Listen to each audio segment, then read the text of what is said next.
sur le trading de news avec la première idée, l'importance d'identifier les obsessions du marché. Excusez-moi. Alors, ce qu'il faut savoir, c'est que déjà, on va répéter ce qu'on a dit tout à l'heure.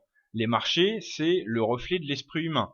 Majoritairement, hein, là on parle beaucoup de trading automatique, etc. Hein, mais majoritairement, les marchés restent contrôlés de plus ou moins directement par des esprits humains.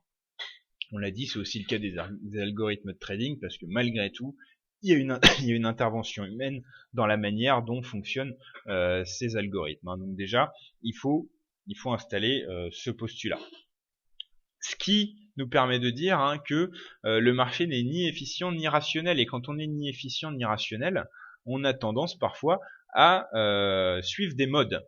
Et c'est ce qui se passe sur le forex, c'est ce qui se passe sur le marché. Il y a des modes au niveau, vraiment des modes, des phénomènes de mode au sujet des informations qui comptent, des dossiers qui sont importants. Et à deux périodes différentes, une même information, elle peut avoir des impacts radicalement différents sur le marché en fonction de ce qui intéresse vraiment le marché à un moment ou pas. Mais ce qu'il faut savoir, c'est qu'une fois qu'un sujet est sous le feu des projecteurs, toutes les informations relatives à ce sujet vont impacter le marché bien plus qu'ils ne le devraient en temps normal. Le parfait exemple, c'est tous ces mois de crise grecque qu'on a traversé. Bon, je suis pas en train de dire que la Grèce est sortie de la crise, loin de là, mais c'est plus le sujet du moment. Mais on se rappelle d'une époque où c'était vraiment le sujet du moment. La Grèce est un tout petit pays au sein de la zone euro et on avait des statistiques de seconde zone grecque qui faisaient bouger l'euro-dollar tout simplement parce que les projecteurs étaient sur la Grèce. Donc ça c'est important, c'est important de le noter parce que croyez-moi, l'euro-dollar qui bouge sur une statistique grecque en temps normal, c'est de l'irrationnel total. Il y a absolument la Grèce a de toute façon à la base un poids trop faible dans la zone euro pour que ces statistiques puissent de façon rationnelle et logique influencer l'euro-dollar. Pourtant, on se le rappelle tous, quand la Grèce était vraiment sous le feu des projecteurs, tout ce qui concernait la Grèce avait une influence particulière en dehors de toute logique économique. Donc déjà, ce qui est important, c'est d'identifier les obsessions du marché. En ce moment, les obsessions du marché, c'est plutôt en ce qui concerne les orientations de politique monétaire. La BCE, on commence à entendre parler de nouvelles baisses des taux ou de mise en place d'un nouveau LTRO, mais surtout le sujet du moment, c'est bien sûr la Fed. On a la Fed avec quand est-ce qu'elle va réduire son QE. Et après, il y a différents niveaux de sujets du moment. Il y a un sujet du moment, bon, c'est un terme générique que j'utilise. Il y a des sujets du moment qui vont durer des mois. Il y a des sujets des moments qui vont plutôt durer quelques semaines. Il y a des sujets du moment qui vont durer des années. Bon, dans ces cas-là, on parle plus vraiment de sujet du moment, mais de contexte macro de fond. Mais ce qu'il faut savoir, c'est que avant de se dire ce qu'il faut surtout pas se dire quand on est trader, c'est essayer de se mettre dans la peau d'un économiste, de prendre sa feuille blanche, son tableur Excel, de se dire voilà, moi je vais essayer de déterminer d'après moi, d'après les données économiques, la valeur que telle paire de devises devrait avoir. Je vais faire confiance à la logique économique, je vais faire confiance à mes bouquins d'économie. Ça c'est l'erreur à pas faire quand on est trader. Pratiquer l'analyse fondamentale pour un trader et pratiquer l'analyse de l'actualité, ça revient en aucun cas à se mettre dans la peau d'un économiste. Les économistes auraient souvent tort en termes de trading.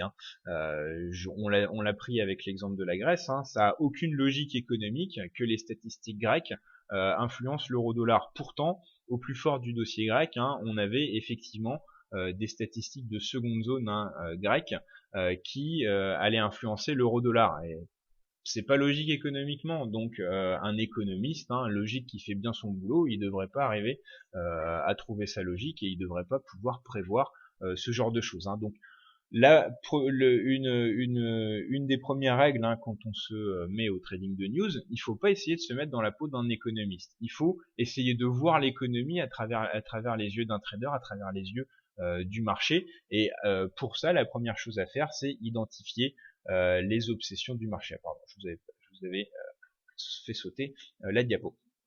Donc le marché suit parfois des modes, le marché n'est ni efficient ni rationnel, et bien sûr pour être tout le temps conscient du sujet du moment, pour tout le temps savoir quel est le dossier qui influence le marché, il faut rester connecté à l'actualité tout le temps.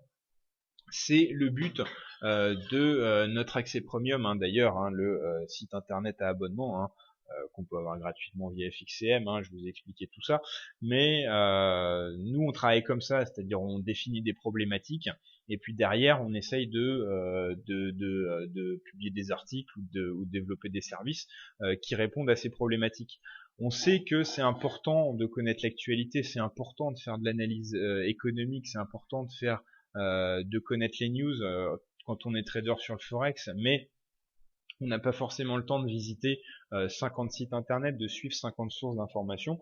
C'est un peu ça le but de l'accès premium, c'est nos analystes, ils les suivent pour vous, ils vous font le tri entre le bon grain et l'ivraie, ils vous donnent ce qui est vraiment influent, ce qui est vraiment important, ce qui vous permet, en accumulant les informations, de vous faire votre idée du contexte économique, sans être pollué par toutes les informations qui pourraient être pas intéressantes, et puis surtout sans perdre tout ce temps de recherche d'informations pour lequel on n'est pas fait. On n'est pas un trader, c'est pas quelqu'un qui est forcément fait pour chercher de l'information. Ça c'est un métier. Donc simplement, on le fait pour vous, et quand on dit que c'est important de rester connecté à l'actu pour connaître justement les obsessions du marché, ce dont on parle sur cette diapositive, vraiment l'accès premium de Professeur Forex, c'est quelque chose qui a été au moins à moitié conçu pour répondre à cette problématique. Alors ça c'était le premier point, l'importance d'identifier les obsessions du marché. On va maintenant parler d'autre chose, l'importance du consensus.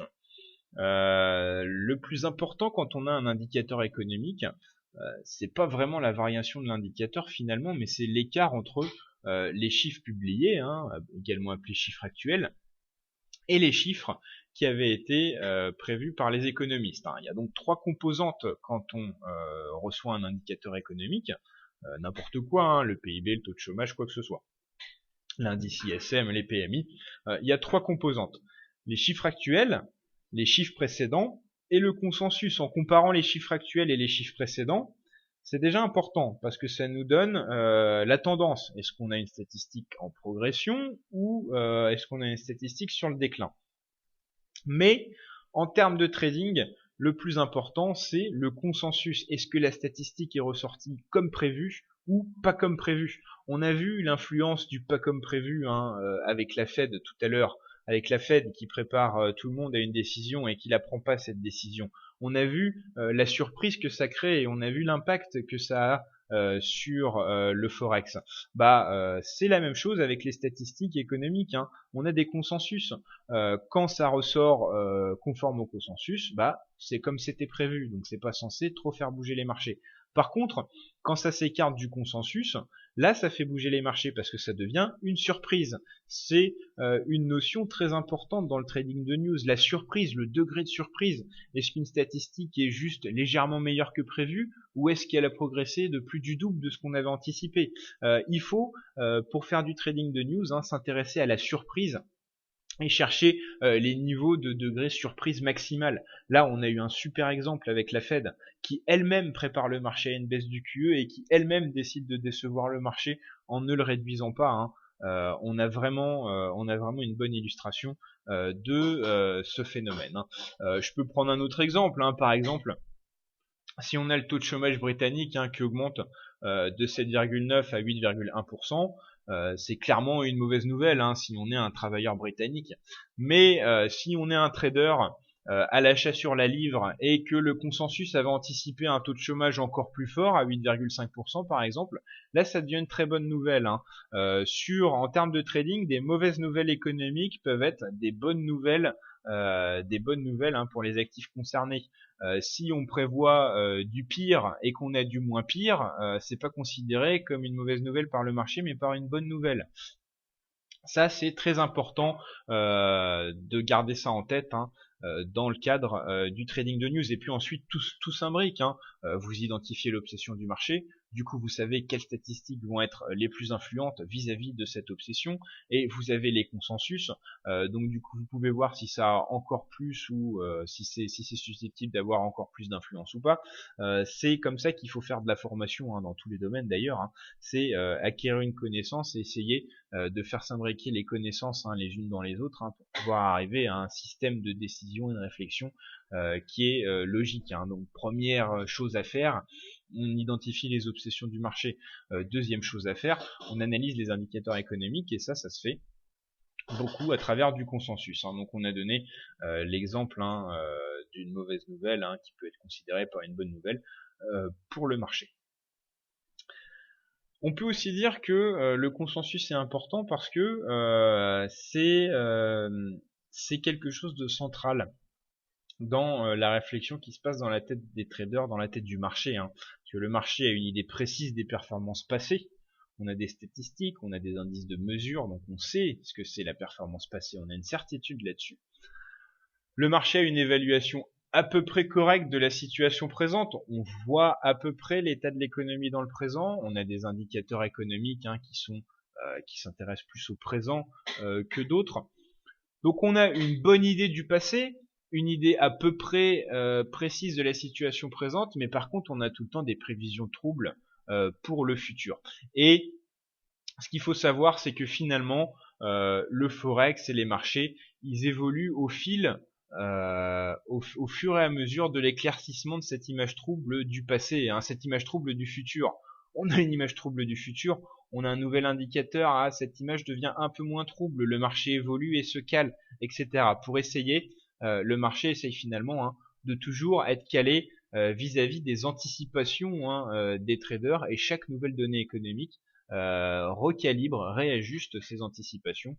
Mais c'est intéressant de noter que le marché a une idée précise du passé, à peu près correcte du présent, mais floue du futur, et d'avoir cette image en tête que le marché évolue au fil de l'éclaircissement de cette image floue du futur, c'est quelque chose d'important également, hein, à garder en tête.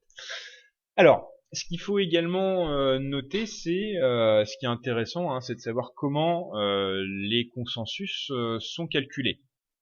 Alors, ça résulte de sondages auprès d'économistes. Par contre, là, on parle pas d'économistes, d'université ou de quoi que ce soit. On parle d'économistes en contact avec le marché. Hein. On parle des départements de recherche économique, des salles de trading, des grandes banques. Hein. On parle vraiment des gens, d'économistes de marché, hein, des gens qui sont vraiment en contact avec le monde du trading. Et donc on interroge ces économistes, hein, sur leurs prévisions vis-à-vis de tel ou tel indicateur économique. Le but, c'est de collecter autant de prévisions que possible pour chaque statistique, pour qu'au final, hein, on ait une idée, hein, on puisse se dire, hein, que les prévisions moyennes, hein, des économistes interrogés, elles reflètent les attentes du marché. Hein. En interrogeant des économistes, finalement, le but des consensus, en interrogeant les économistes, le travail, c'est pas tellement la prédiction qu'on veut savoir. Bien sûr, un consensus, c'est une prédiction. C'est pour un indicateur qui est pas encore sorti. Mais quand on interroge des économistes pour ça, c'est pas ça le plus important. On interroge des économistes qui sont en lien direct avec le marché pour pouvoir se dire l'opinion de ces économistes est représentative de l'opinion du marché, et pour pouvoir se dire si le consensus établi auprès d'économistes qui sont en contact avec le marché est à tel ou tel niveau, c'est que globalement le consensus, les anticipations de l'ensemble du marché correspondent à ce consensus, hein, qui est établi. Hein.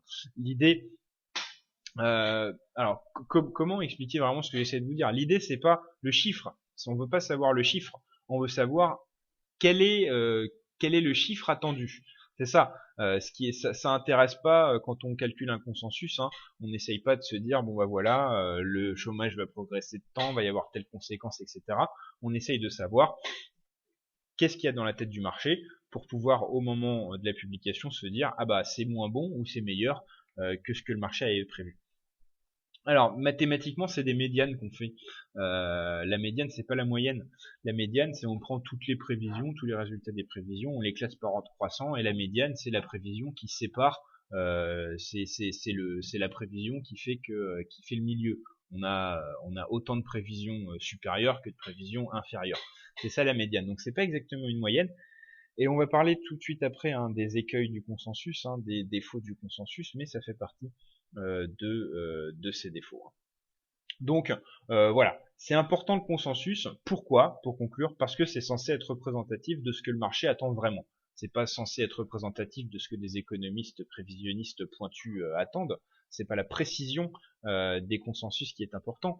C'est voilà, c'est sur la précision qu'il faut vraiment insister. C'est pas de la précision qu'on demande au consensus. C'est pas d'être le plus proche possible du chiffre qui va réellement sortir. C'est d'être le plus proche possible de ce qu'attendent les traders, de ce qu'attend le marché. Voilà la fonction d'un consensus.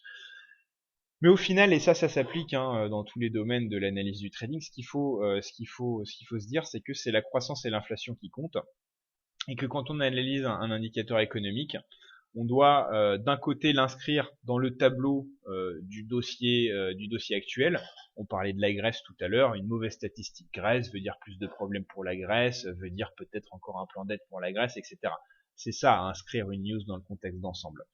Mais on l'inscrit aussi dans le contexte du moment, ce dont on a parlé tout à l'heure, mais on l'inscrit aussi dans le contexte de la croissance et de l'inflation, parce que c'est ça qui est à la base des marchés. La croissance et l'inflation, et toute statistique peut être liée de près ou de loin à la croissance ou à l'inflation. Par exemple du taux de chômage, un taux de chômage élevé, ça fait beaucoup de consommateurs qui n'ont pas beaucoup d'argent, qui peuvent pas consommer, ça a un impact négatif sur la croissance.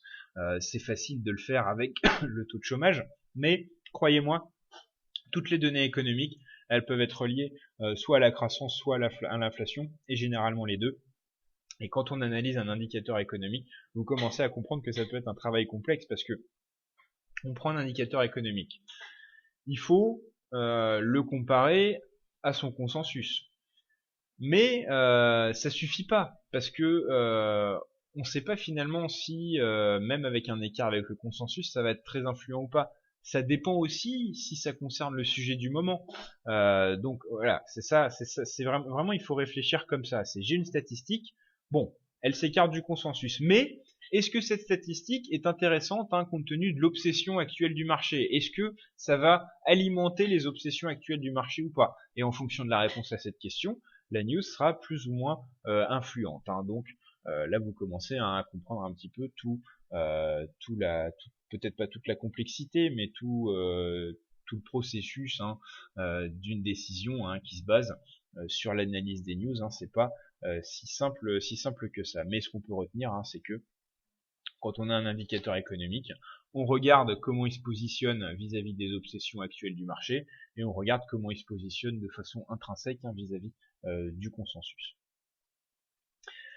Maintenant, les écueils du consensus, parce que les consensus c'est bien, mais c'est pas forcément très précis, et c'est pas forcément aussi représentatif des attentes du marché qu'on le voudrait.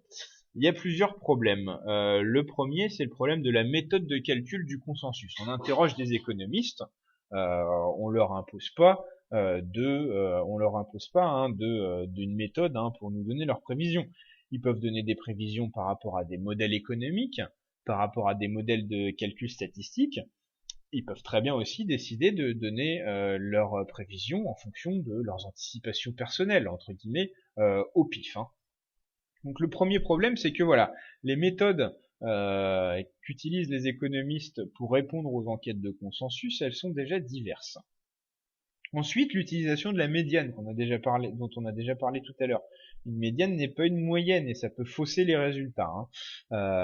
Et on peut aussi noter que tous les indicateurs économiques sont pas égaux.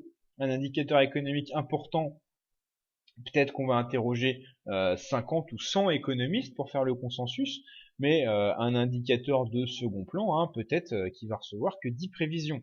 Et dans ces cas-là, est-ce qu'on peut considérer qu'un consensus fait sur 10 précisions est aussi fiable, sur 10 prévisions est aussi fiable qu'un consensus fait sur 50 prévisions? Je crois pas. Je pense que le consensus le plus fiable, c'est celui qui est fait sur le plus grand nombre d'économistes. Hein. Donc il y a déjà un problème dans la méthode de calcul du consensus, diverses méthodes de calcul pour les économistes, l'utilisation de la médiane, quel que soit le nombre d'économistes qui ont répondu. Hein. Voilà, imaginons, on prend le cas extrême d'un indicateur où on a trois économistes hein, qui répondent à une enquête. Voilà, en classe, on prend n'importe quel, je sais pas, le taux de croissance d'un pays fictif. Hein. Il y en a un qui table sur du plus 1%, un qui table sur du plus 5% et un qui table sur du plus 15%. Bah, c'est des chiffres hein, qui ont un gros écart, hein, mais c'est celui du milieu qui va définir le consensus. C'est celui du milieu, on va dire le consensus c'est 5%, alors qu'il y a que 3 personnes qui ont répondu, et que ce qu'elles ont répondu, ça s'approche pas du tout des 5%. Donc il y a déjà un problème dans la méthode de calcul hein, la méthode de calcul du consensus, ça pose déjà un problème de précision et de représentativité de ce qu'il y a dans la tête hein, du marché. Il y a aussi le problème de la date de calcul du consensus. Évidemment qu'on calcule pas le consensus le jour de la publication de l'indice. En général, ça se passe hein, dans la semaine, dans les 10 jours avant la publication de l'indice. Et en 10 jours, il peut se passer pas mal de choses. Si bien que bah, on va faire un consensus 10 jours avant l'indicateur. On va avoir entre-temps des nouvelles données économiques qui vont changer la vie du marché, qui vont affiner cette image floue du futur que le marché a, dont on a parlé tout à l'heure. Donc ces nouveaux indicateurs qu'on reçoit après le calcul du consensus, ils vont changer un peu l'opinion que se fait le marché vis-à-vis de l'indicateur. Mais le consensus, il n'est pas mis à jour, bien sûr. Donc au moment de la publication de l'indice, excusez-moi, finalement on a un consensus indicatif, parce que c'est le consensus de ce que le marché pensait de cet indicateur 10 jours avant. Et entre-temps, il y a eu d'autres informations qui ont permis d'affiner hein, cet avis que les opérateurs se font hein, de l'indicateur qu'ils attendent. L'exemple, hein, il est frappant avec le chômage américain. Quelle est la statistique la plus importante en ce qui concerne le chômage américain? C'est sans conteste le rapport NFP hein, sur l'emploi américain. Hein. Le rapport NFP, hein, c'est les non-farm payroll, hein, c'est le rapport où on a les créations de postes mensuelles et le taux de chômage hein, notamment. Dans la semaine avant la publication, c'est toujours publié un vendredi, mais dans la semaine donc du lundi au jeudi avant cette publication, on a un nombre important de statistiques américaines qui concernent l'emploi qui sont importantes. On a le rapport ADP, on a la composante emploi des indices ISM. Et on a les inscriptions hebdomadaires au chômage. Donc, en gros, ce que je suis en train de vous dire, c'est que le consensus sur le chômage américain, il vaut presque rien. Parce que on prend l'avis des économistes 10 jours avant, et juste la semaine avant le rapport sur le chômage américain, on a des données majeures sur l'emploi. Et ces données-là, elles affinent l'avis du marché pour ce qui va être publié le vendredi. Donc du coup, le marché dans sa tête, les traders dans leur tête mettent à jour entre guillemets leurs prévisions avec ces nouvelles données économiques, mais le consensus n'a pas bougé. Donc du coup, quand on arrive au jour de la publication de la statistique, le consensus il n'est pas fiable, c'est-à-dire qu'il n'est pas représentatif des attentes réelles du marché à ce moment-là. Donc il y a un problème également dans la date de calcul du consensus. Je suis pas en train de vous dire faites pas attention au consensus, je suis en train de vous dire soyez conscient de ça pour ne pas être trop étonné si parfois on a des chiffres qui s'écartent du consensus et qu'il n'y a pas forcément d'impact. De toute façon, pour tout comprendre, pour tout comprendre dans un domaine, il faut tout savoir. Donc, au moins dans le détail. Hein. Là, gardez simplement en tête que le consensus, il est calculé avec un délai important avant la publication. Donc, entre-temps, les gens interrogés peuvent avoir changé d'avis et quand on sait que ces gens interrogés c'est des gens dont l'avis est censé être représentatif de l'avis du marché, on comprend que c'est quelque chose d'assez important hein, et qui peut changer la réaction du marché vis-à-vis du consensus. Hein. Surtout, n'hésitez pas, hein, c'est des notions assez floues pas très complexe mais assez flou. Donc n'hésitez pas à poser des questions, hein. Je garde un œil sur le panneau de questions si s'il y a quelque chose que vous souhaitez que j'approfondisse, hein. Et le troisième écueil, le troisième biais du consensus, c'est dans le cas des événements à issue binaire. On a le principal événement régulier à issue binaire, hein, c'est les décisions de banque centrale. En général, c'est hausse de taux ou pas hausse de taux, hein, ou baisse de taux ou pas baisse de taux. C'est jamais arrivé qu'on s'attende à une baisse de taux et que finalement on ait une hausse de taux. Ça arrive pas. On a quand même de bonnes anticipations, enfin des anticipations assez bonnes pour pas se tromper à ce point-là. Donc en général, c'est est-ce qu'on bouge les taux ou est-ce qu'on bouge pas les taux. C'est ça les consensus, hein, qui sont faits sur les taux des banques centrales. Et là, on a deux issues possibles. C'est pas comme un indice, hein, qui peut être à 51, 52, 53,5, etc. C'est oui, non. On va le baisser, on va le pas baisser, on va pas le baisser, on va le monter, on va pas le monter. Et là, du coup, il y a un problème de précision du consensus parce qu'imaginons, on a 20 économistes qui sont interrogés, hein, sur une baisse de taux. Et si on sur une baisse de taux ou non, si on a 11 qui s'attendent à une baisse de taux, le consensus établi c'est baisse de taux. Alors que on en a quand même 9 qui devraient avoir un avis qui est pris en compte, hein, dont l'avis est ignoré par le consensus, hein. Donc sur les consensus à issue binaire, il faudra avoir plus de détails. Quand on a un consensus, hein, si par exemple on a 20 économistes qui sont interrogés pour les taux de la Fed, qu'on en a 19 qui s'attendent à une hausse et un qui s'attend à une baisse, ok, le consensus c'est 19. Mais s'il y a un écart peu important entre ceux qui s'attendent à ce que ça bouge et ceux qui s'attendent à ce que ça bouge pas, le consensus vaut pas grand chose, hein. Donc voilà, 3 points à prendre en compte, hein, pour prendre un peu de distance avec l'importance que peut avoir le consensus, hein. Donc maintenant, on va passer à l'importance du contexte de long terme. En fait, il y a différents niveaux, différents niveaux temporels dans les news. On va dire qu'il y a les indicateurs économiques, ça c'est du court terme. Les indicateurs économiques, ils s'insèrent dans l'analyse des dossiers en cours. C'est-à-dire, on va voir si un indicateur économique, qu'est-ce qu'il veut dire dans le cadre d'un dossier en cours. On a un mauvais taux de chômage, ça veut dire que la Fed va pas réduire son QE.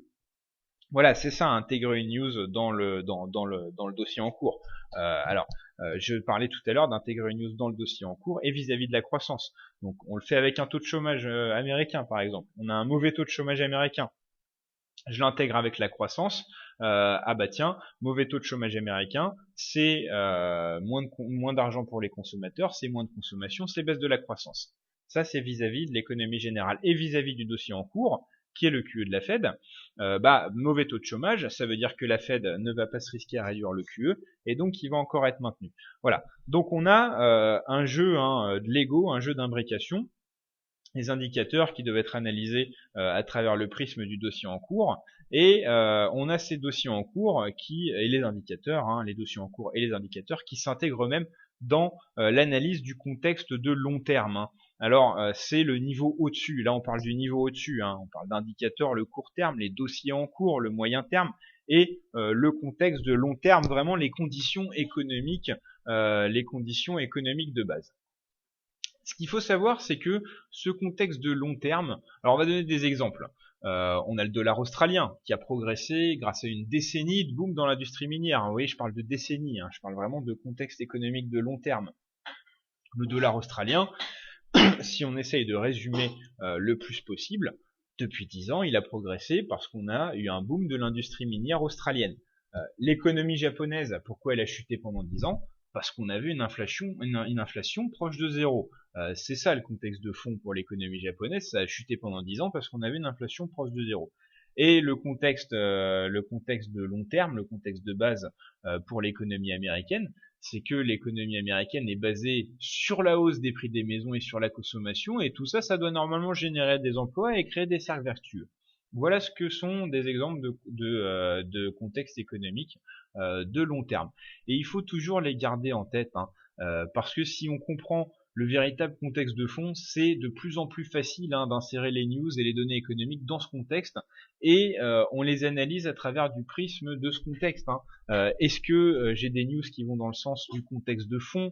Est-ce qu'elles vont pas dans le sens du contexte de fond? Et ça peut avoir une influence sur la réaction du marché vis-à-vis de tel ou tel indicateur. Par exemple, on avait l'exemple de l'économie américaine qui repose sur trois piliers, l'immobilier, la consommation et l'emploi. Voilà, c'est ça l'économie américaine, trois piliers, immobilier, consommation, emploi. Si on a un renforcement soudain de l'industrie manufacturière américaine, ça fait un pilier en plus. En fait non, bon, c'est pas trois piliers pour l'économie américaine, les emplois c'est pas vraiment un pilier, c'est une conséquence, mais on a l'immobilier et la consommation, c'est vraiment les piliers de l'économie américaine. Et si on a un renforcement rapide et inattendu de l'industrie manufacturière américaine, c'est bien, ça offre un troisième pilier à l'économie américaine, avec l'immobilier et la consommation. Et ça rendrait les gains en emploi plus probables, donc c'est positif. Mais on a déjà deux piliers. Un troisième pilier serait forcément positif, mais bon, on en a déjà deux. Par contre, si on a plusieurs indicateurs manufacturiers décevants, ça sera moins important. Alors, si on a un troisième pilier, c'est important. On a un troisième pilier, ça change le contexte de fond. Mais si on a des indicateurs manufacturiers décevants, c'est pas qu'on s'en fiche, mais c'est moins important, ça fait pas partie du contexte de fond. On a identifié deux piliers de l'économie américaine, l'immobilier et la consommation. Si le secteur manufacturier va pas bien, c'est une mauvaise nouvelle, mais il nous reste quand même nos deux piliers. Voilà le genre de réflexion qu'il faut avoir vis-à-vis du contexte de long terme quand on analyse les données économiques. On peut aussi prendre l'exemple du cas de la Chine. Souvent on a des statistiques chinoises, enfin certaines statistiques récentes peuvent me faire mentir, mais excusez-moi, souvent l'idée principale au sujet de la Chine, c'est la Chine est super forte, la Chine c'est le 21e siècle, la Chine va devenir le maître du monde, la Chine va réussir à relever tous les défis économiques qui lui seront présentés. L'idée générale c'est quand même ça, c'est que la Chine économiquement c'est un monstre indestructible. C'est l'idée qui est plus ou moins généralement répandue. Alors évidemment, vous pourrez me trouver des analystes qui ont un avis très critique sur la Chine. Très bien, c'est très intéressant, mais ce qui nous intéresse nous en tant que traders, c'est pas de trouver des avis contraires, c'est d'essayer de trouver l'avis de la majorité. Et l'avis de la majorité, c'est que la Chine a une économie forte qui parviendra à relever tous les défis qui se présenteront à elle. Donc par conséquent, quand on a des statistiques chinoises qui sont mauvaises, ça va être une mauvaise nouvelle. Mais il faut être conscient que ça va être une nouvelle peut-être à l'impact limité parce que les traders se disent de toute façon la Chine arrivera à relever tous les défis. Alors il faudrait bien sûr au fur et à mesure avec une longue série de choses décevantes, l'avis sur le contexte de fond des traders commence à se modifier. Mais disons que si on a plein d'indicateurs économiques chinois satisfaisants, ça conforte l'idée du contexte de fond, que se fait le marché, à savoir que la Chine est super forte. Mais si on a ensuite dans cette série une mauvaise statistique, on n'aura pas tendance à se dire ah ça y est la Chine est plus forte. On aura tendance à se dire oh c'est juste une faiblesse passagère. Donc c'est pour ça que c'est important de connaître le contexte de fond, parce que si le contexte de fond c'est la Chine est super forte, une mauvaise statistique, les traders vont se dire c'est que passager. Mais si le contexte de fond c'est on s'inquiète beaucoup pour la Chine, une mauvaise statistique ça va être panique. Ah ça y est, la Chine commence vraiment à décliner. Vous voyez un peu où je veux en venir, je cherche pas à faire de l'analyse de l'actualité, là je cherche à vraiment montrer des grands principes, je cherche à essayer d'illustrer des grandes idées et des grands principes. Mais je suis sûr que vous m'avez compris. Mais ce qu'il faut retenir, c'est que quand une idée elle s'agrippe au marché, que ce soit pour le contexte de long terme ou pour les dossiers, les obsessions du moment dont on a parlé au départ, les données économiques elles ont plus la même importance. On peut prendre l'exemple aussi, pour sortir un petit peu du forex, de la bulle internet des années 2000. On avait des sociétés qui gagnaient pas d'argent. C'est-à-dire qu'il n'y avait pas de chiffre d'affaires, il n'y avait pas de compte de résultat, il y avait des idées simplement. Et ces sociétés bénéficiaient de valorisations boursières astronomiques. Pourquoi? Parce que l'idée du moment, c'était Internet, c'est l'avenir. Les sociétés Internet, on ne sait pas comment elles vont gagner de l'argent, mais c'est sûr qu'elles vont en gagner, donc on mise dessus. L'idée du moment. Donc du coup, quand on avait une société Internet cotée en bourse qui valait des millions de dollars, qui présentait un compte de résultat, voilà, bonjour les investisseurs, on n'a rien gagné. Bah c'est normal, pas de problème. On sait que, on est sûr que Internet ça va exploser. Voilà ce que je veux dire hein, quand c'est important de connaître, c'est important de connaître le contexte de fond. Si on a tout le monde qui se dit Internet ça va exploser, Internet ça va rendre tout le monde riche, bah forcément on a tendance à bien volontiers parier sur des sociétés qui gagnent rien pour l'instant, dans l'espoir qu'elles vont progresser, parce que de toute façon, la vie générale du marché, c'est qu'elles vont progresser. Mais ça, c'est un bon exemple du fait que le contexte, en fait, la vision de fond qu'ont les traders du marché, elle influence leur logique. Parce que l'exemple de la bulle internet des années 2000, c'est un pur exemple d'illogisme. On est censé par théorie économique, la bourse est censée donner une valeur juste aux entreprises. Et là, on donnait des valeurs astronomiques à des entreprises qui ne faisaient pas d'argent. C'est la définition même de l'illogisme économique. Hein. Et c'était donc un très bon exemple. Et pour finir sur ce point-là, il y a une citation, alors je me rappelle plus vraiment de qui c'est, mais qui dit que le marché peut rester illogique plus longtemps que tu ne peux rester solvable. Ça veut dire que si on estime que des mouvements de marché sont illogiques du point de vue économique, il faut pas essayer de chercher à les combattre en se disant le marché va finir par devenir de nouveau rationnel. Il faut prendre le train en marche et se mettre du côté de cet illogisme pour en profiter sur les marchés, même si ça revient à faire fi de la logique économique. Hein. La citation, c'est « le marché peut rester illogique plus longtemps que tu ne peux rester solvable ». Ça veut dire que donc, quand un marché est illogique, il ne faut pas essayer de le combattre, il faut profiter de son illogisme, hein, parce que de toute façon, comme on l'a vu, hein, il faut considérer que les marchés sont pas efficients et il serait pas exact de se dire là c'est une irrationalité, on va avoir un retour dans la rationalité, c'est pas forcément automatique, ça arrive, mais c'est pas automatique. Hein. Voilà pour l'importance du contexte de long terme. Hein. C'est assez difficile à bien cerner comme domaine le trading de news et l'analyse économique, hein, parce que c'est pas de l'économie, c'est pas du trading, c'est un domaine entre les deux. Il faut pas être 100% trader, il faut pas être 100% économiste, il faut être un peu entre les deux, il faut en fait être un économiste qui sait comment fonctionne la tête d'un trader. C'est ça un trader de news, hein. C'est un analyste économique qui sait qu'est-ce qui se passe dans la tête des traders. C'est ça un bon trader de news, hein, finalement. Hein. Je trouve les mots en vous parlant, hein, mais effectivement c'est ça un bon trader de news. Alors on va poursuivre sur cette formation, hein, il nous reste plus grand chose à voir. Savoir utiliser les seuils infranchissables définis hein, par l'actualité. Le meilleur exemple, c'est l'exemple de la Banque nationale suisse et du plancher sur la paire Euro-CHF. Alors la Banque nationale suisse, ça fait maintenant assez longtemps, a mis une limite à 1,20 sur le cours de l'Euro-CHF et ont promis de vendre le franc suisse de façon illimitée hein, pour protéger ce plancher lorsqu'il est menacé. C'est-à-dire que lorsque Euro-CHF menace hein, de passer sous les 1,20, on a la Banque nationale suisse hein, qui achète à tour de bras pour pouvoir faire baisser le cours et le maintenir au-dessus des 1,20. On pouvait douter de cette promesse, hein, c'est quand même quelque chose d'assez ferme et d'assez important à quoi la Banque centrale, la Banque nationale suisse s'est engagée, mais c'est une promesse qui a été tenue. Du coup, quand on achète la paire Euro-CHF par exemple à 1,20-20, on a un potentiel de baisse, on a un risque de perte qui est limité à 20 pips, vu qu'on sait que à 1,20 il y a la Banque nationale suisse hein, qui va venir nous sauver. Par contre, le potentiel de hausse, il est illimité. Et là, ça change tout le rapport risque-rendement, hein. On parle souvent de gestion du risque, hein.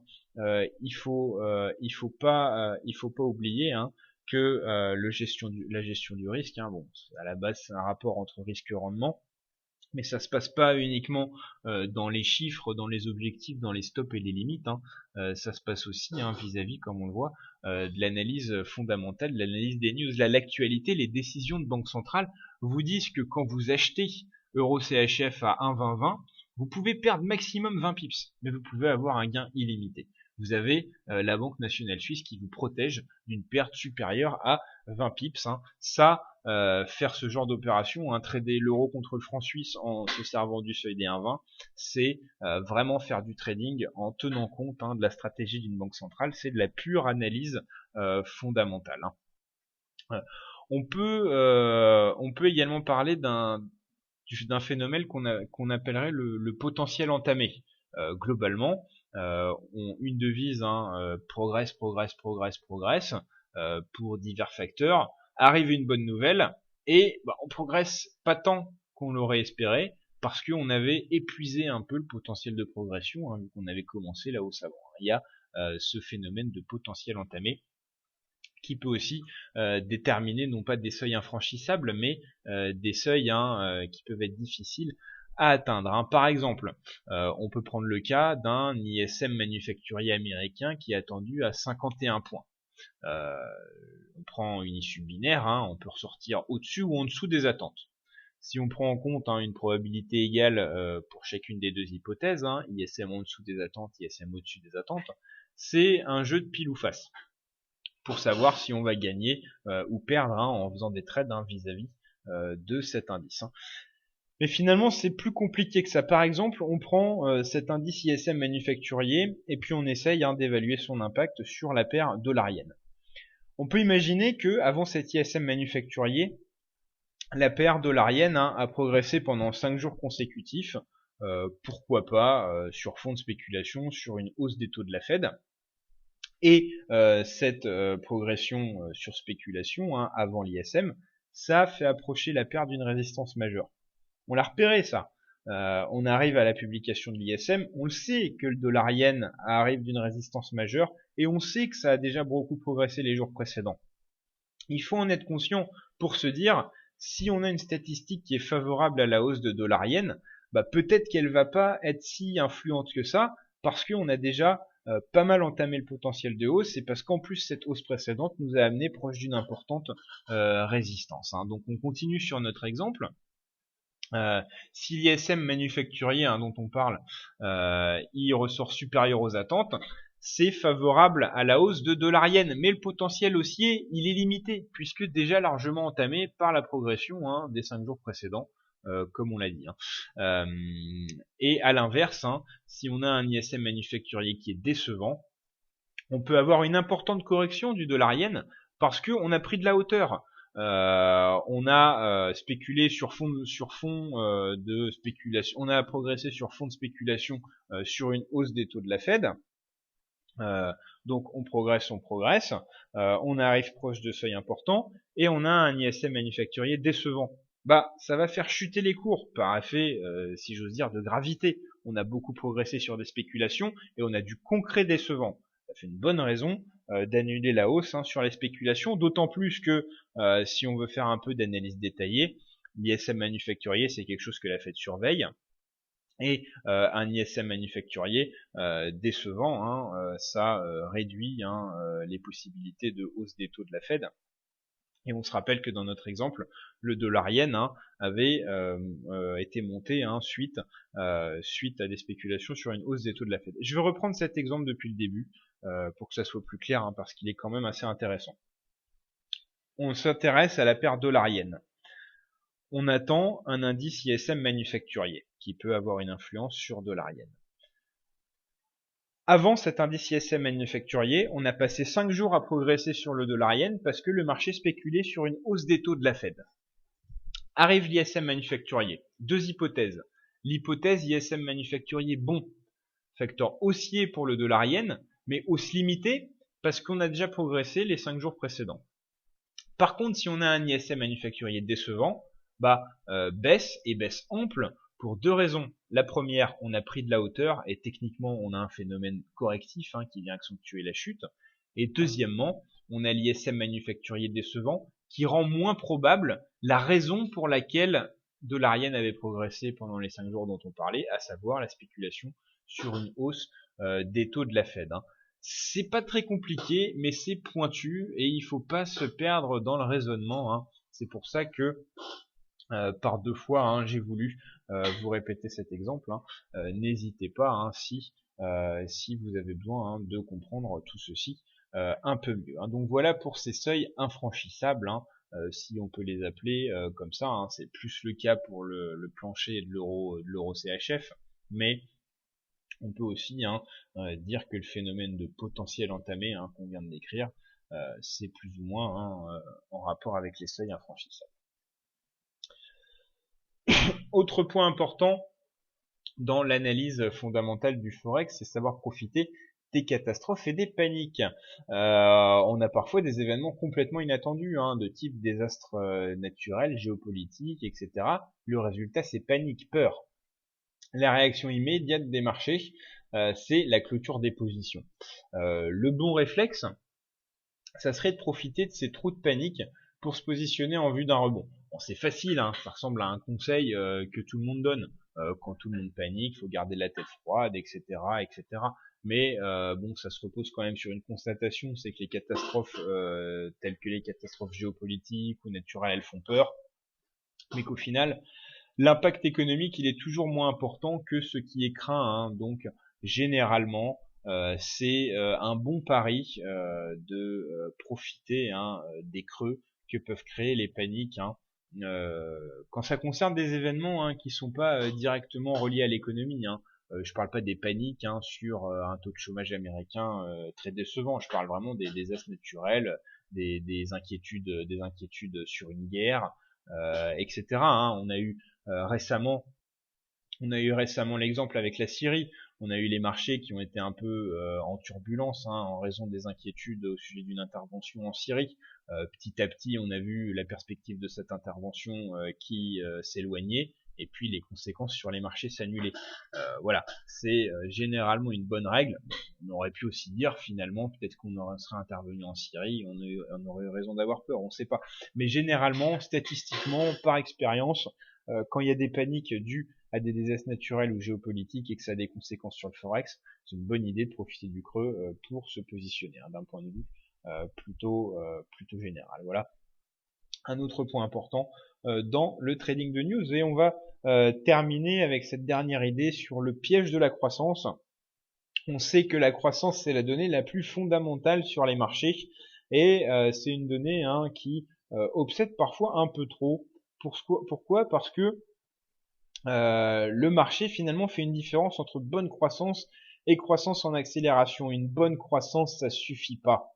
C'est une croissance en accélération que le marché recherche. Par exemple, on parle beaucoup du ralentissement de la croissance en Chine. Alors, ralentissement de la croissance en Chine, c'est quand même une expression assez forte.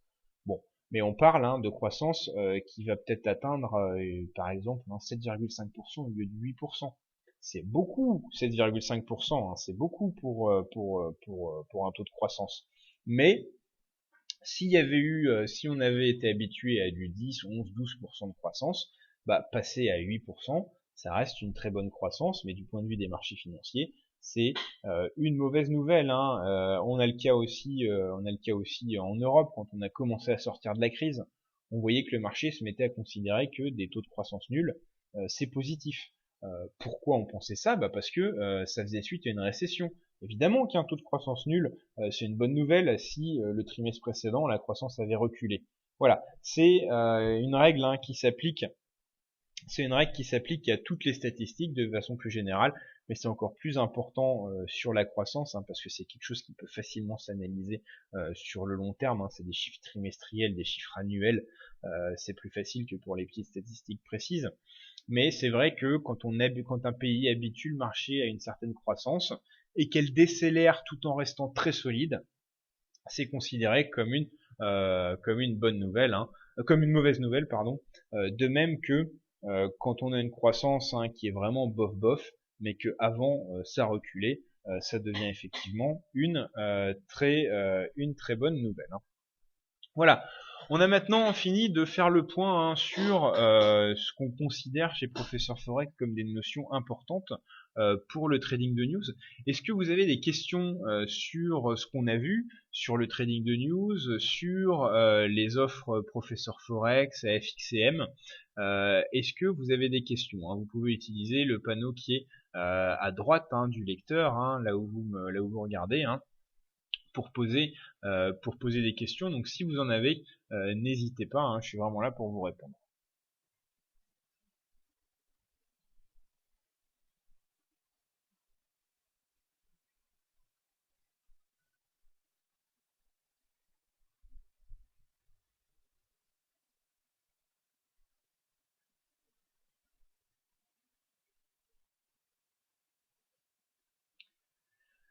Alors visiblement on n'a pas de questions pour on n'a pas de questions pour l'instant. Donc, alors, pour rester en contact, pour continuer à vous renseigner sur ce que fait Professeur Forex, donc vous avez notre site, bien sûr, je vais repasser dessus.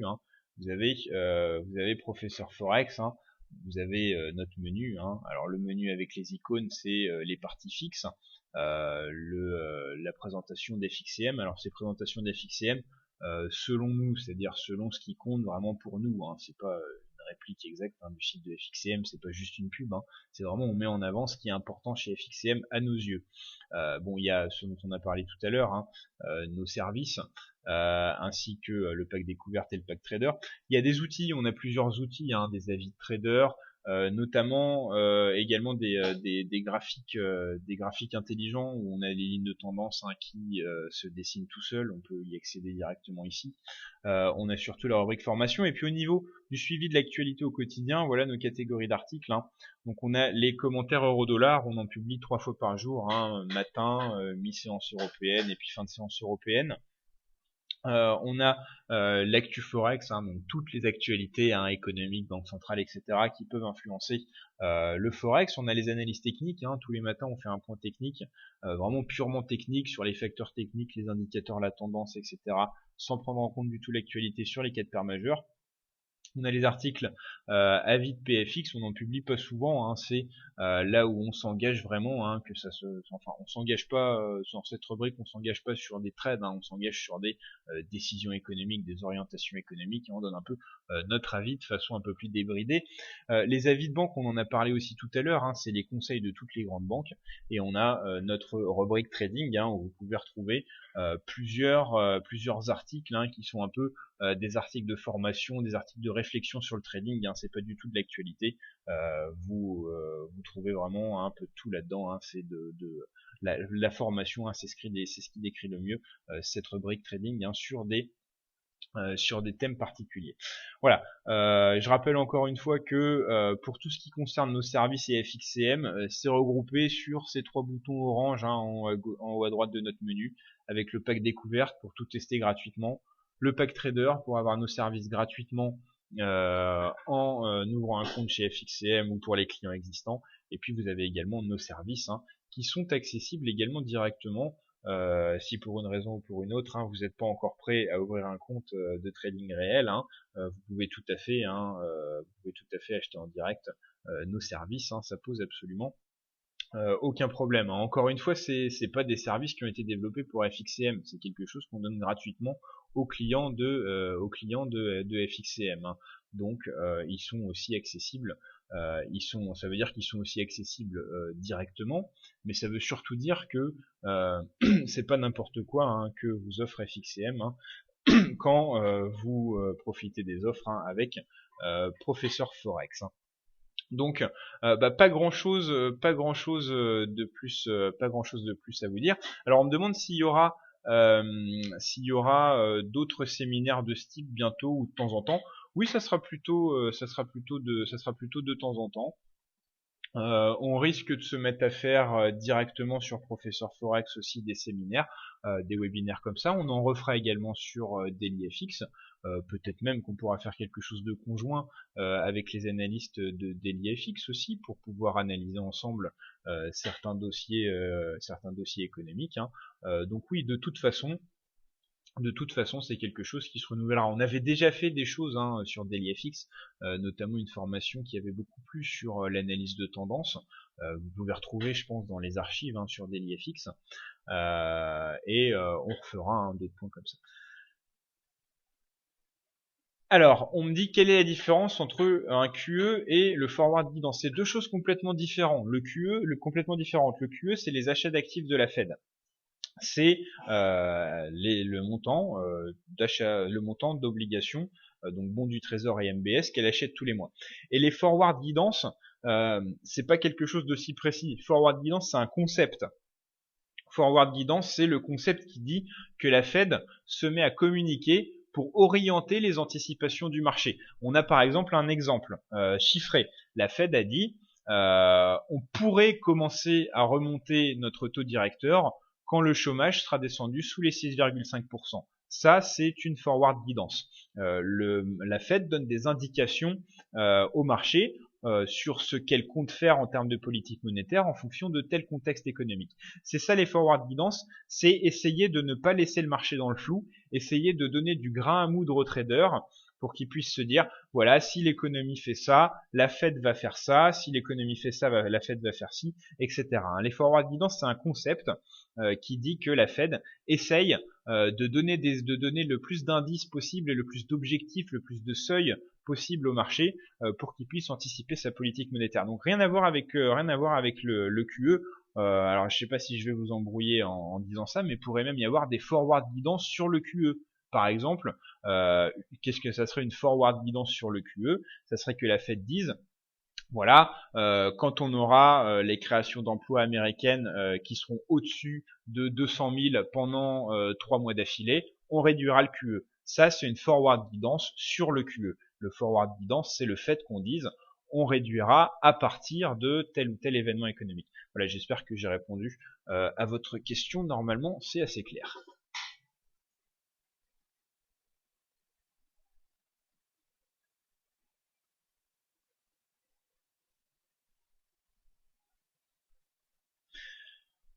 Alors voilà, hein, donc pas de questions supplémentaires, donc je vous montre quand même, hein, le pack découverte, hein. C'est ce qu'il y a de plus simple, hein, pour rentrer en contact avec nous et puis pour voir vraiment ce qu'on peut vous apporter. C'est simplement remplir ce formulaire et cliquer sur ce bouton. Et ensuite, nous derrière, on s'occupe de tout. Vous avez tout ce qu'on vous décrit là, semaine d'abonnement à l'Accès Premium, première partie de l'Université du Forex, notre ebook, le compte démo FXM. Vous avez simplement à vous inscrire là. Ensuite, ça nous permet de rester en contact et puis après, hein, de passer sur ces offres, hein, les packs traders FXCM Professeur Forex avec du coup là les services Professeur Forex offerts, hein, vraiment il y a rien à payer, hein, si vous avez un compte FXCM. Et puis bon, alors pour le fonctionnement, c'est très simple, hein. Vous ouvrez un compte auprès de FXCM, alors en passant par notre site directement, cette page, hein, avec ces boutons là, hein, ou alors directement auprès de FXCM. Ça a pas spécialement d'importance, hein. L'important, c'est que après, quand vous êtes en contact avec FXCM, vous lui dites, hein, que vous voulez profiter de l'offre Professeur Forex, hein. C'est ça. Normalement, si vous ouvrez le compte, hein, à partir de cette page, tout est automatique et vous êtes automatiquement inscrit chez nous. Mais bon, on sait jamais, hein, vous pouvez ouvrir un compte par téléphone ou quoi que ce soit. Dans ces cas-là, il faut pas oublier de dire que vous souhaitez profiter de l'offre Professeur Forex. Et puis ensuite, hein, dès que votre ouverture de compte est finalisée, FXCM nous contacte et nous, tout de suite, hein, on vous envoie tout ce à quoi vous avez droit, hein. C'est un fonctionnement assez simple, hein, qui se passe en contact direct, hein. Nous, on est accessible, hein, on n'est pas quand vous nous écrivez un mail, hein, on va pas, il n'y a pas un service client qui vous répond, vous recevrez une réponse dans les 48 heures, hein. C'est les gens qui sont en train d'écrire des articles, les analystes, les formateurs, les traders, hein, qui répondent à vos emails, hein. Donc c'est vraiment, hein, quelque chose qui se passe entre nous, ce qui permet aussi d'être assez proche des visiteurs et puis de transmettre plein de choses. Enfin bon, c'est pas C'est pas l'objet de ce soir, simplement j'aimerais terminer avec les informations de contact. Bon, pour Professeur Forex, hein, vous avez notre site, hein, vous tapez simplement dans Google Professeur Forex. Pour les emails, on est joignable à support@professeurforex.zendesk.com. Hein. Alors pourquoi .zendesk, hein, c'est simplement un service de gestion des emails, hein, qui nous permet qui nous permet d'éviter de louper des emails. Hein. Si on utilisait une boîte mail classique, ça serait un peu le bazar. Hein. Ça, c'est plutôt une boîte mail professionnelle où on peut bien suivre tout ce que vous nous dites et puis vérifier que tout le monde a eu des réponses à ces questions. Donc support@professeurforex.zendesk.com. De toute façon, en allant sur notre site, hein, vous cliquez ici sur nous contacter et puis vous tombez sur un formulaire de contact, hein, pour nous écrire. Hein. Donc vous pouvez aussi utiliser l'onglet nous contacter que vous voyez ici. Mais sinon, l'adresse, hein, c'est support@professeurforex.zendesk.com. Pour contacter FXCM, pour avoir des informations sur le compte trader actif, etc., c'est info@fxcm.fr. Et puis bien sûr, le numéro vert 0800 90 95 44. 0890 95 44. Hein. Alors, pour pas qu'il y ait de confusion, les questions sur nos services, qu'est-ce qu'il y a dedans, à quoi ça peut servir, c'est pour Professeur Forex. Les questions sur est-ce que j'ai droit à ces offres, quelles sont les conditions, comment fonctionne FXCM, c'est du côté de FXCM. Hein. Faut bien comprendre que on est partenaire, hein, on travaille pas dans les mêmes locaux. Hein. Donc, ce qui concerne le fonctionnement de FXCM, ce qui concerne la décision de FXCM de vous faire profiter de ces offres ou pas, ça se passe du côté de FXCM. Maintenant, si vous avez des questions sur nos services, sur ce qu'on fait, sur le trading, si vous voulez nous parler de vos derniers trades ou quoi que ce soit, hein, c'est chez nous que ça se passe, hein, à support@professeurforex.zendesk.com. Voilà, on a maintenant vraiment fini ce webinaire. Je vais vous souhaiter à tous une excellente soirée, hein. Il est désormais 20h. Je vais pas vous donner rendez-vous pour une prochaine fois parce qu'on n'a pas encore de date précise, mais ça se refera. Hein. Je réinterviendrai, hein, sur la salle de trading live, hein, de DailyFX et vous serez bien sûr, hein, prévenu à l'avance. Voilà. Encore une fois, alors je regarde si j'ai pas des questions de dernière minute. Alors, si on me demande si on est déjà client, comment ça se passe? Pareil, direction FXCM. Je pense qu'il n'y aura pas de problème pour profiter des offres, mais c'est pas à moi de prendre la décision. Donc vous contactez FXCM et vous leur dites que voilà, vous avez assisté au webinaire, vous avez pu découvrir les produits Professeur Forex et vous voulez savoir comment vous pouvez les avoir gratuitement via FXCM. Alors on me dit aussi comment définir les piliers des économies mondiales. Bah, ça c'est préétabli. Hein. On parlait tout à l'heure des piliers, hein, l'économie australienne qui progresse depuis 10 ans parce qu'on a un boom, hein, de l'industrie minière, l'économie américaine qui repose sur l'immobilier et la consommation. Ça c'est par contre, alors je disais tout à l'heure, il faut pas se mettre dans la peau des économistes, mais là sur le contexte économique de long terme, là c'est du coup les bouquins d'économie qui ont raison. Hein. Donc il n'y a pas de technique pour détecter les piliers de l'économie mondiale. Pour détecter les sujets du moment, il faut coller à l'actualité, suivre tout ce qui se passe. Mais pour le contexte vraiment de long terme, là, ça devient de l'économie plus classique et il n'y a pas spécialement de manière de le détecter. C'est des faits établis. Voilà, tout simplement. Alors, pas de questions supplémentaires cette fois. On va vraiment mettre fin à ce webinaire. De toute façon, encore, si vous avez des questions, hein, vous estimez pas que là c'était votre dernière chance, hein, de poser des questions, écrivez-nous support@professeurforex.zendesk.com. Vous nous dites que vous avez assisté au webinaire et puis inscrivez-vous pour le pack découverte. Comme ça, en plus, ensuite, vous recevrez les invitations pour les futurs webinaires, etc. Donc il y aura la possibilité de rester en contact, hein, d'autant plus si ça vient de vous, si vous nous écrivez. Voilà. Encore une fois, bonne soirée à tous. Merci beaucoup de votre écoute, hein, de la part de FXCM et de la part de Professeur Forex. Renseignez-vous bien sur nos produits parce que c'était aussi le but, hein, de vous présenter ces produits. parce que on pense qu'ils peuvent vraiment vous apporter quelque chose. Donc surtout si vous pouvez les obtenir gratuitement via FXCM. Donc renseignez-vous sur ces produits, posez-nous des questions, testez-les via le pack découverte, et puis que ça vous intéresse ou pas, essayez de nous donner votre avis, hein. On accepte aussi les avis critiques, hein. Personne n'est parfait, et puis surtout on a tout le temps envie de s'améliorer, d'améliorer nos services, et puis d'améliorer surtout ce qu'on apporte, hein, vis-à-vis de ces services. Donc bah voilà, restez en contact avec nous, testez nos services, hein. De toute façon vous n'êtes pas obligé de payer, il y a la possibilité de les tester gratuitement, vous n'êtes ni obligé de payer ni obligé d'avoir un compte FXCM pour vous faire votre idée. Donc faites-vous votre idée, hein, et puis vous verrez par vous-même. Voilà. Une dernière fois, bonne soirée à tous et à très bientôt. Au revoir.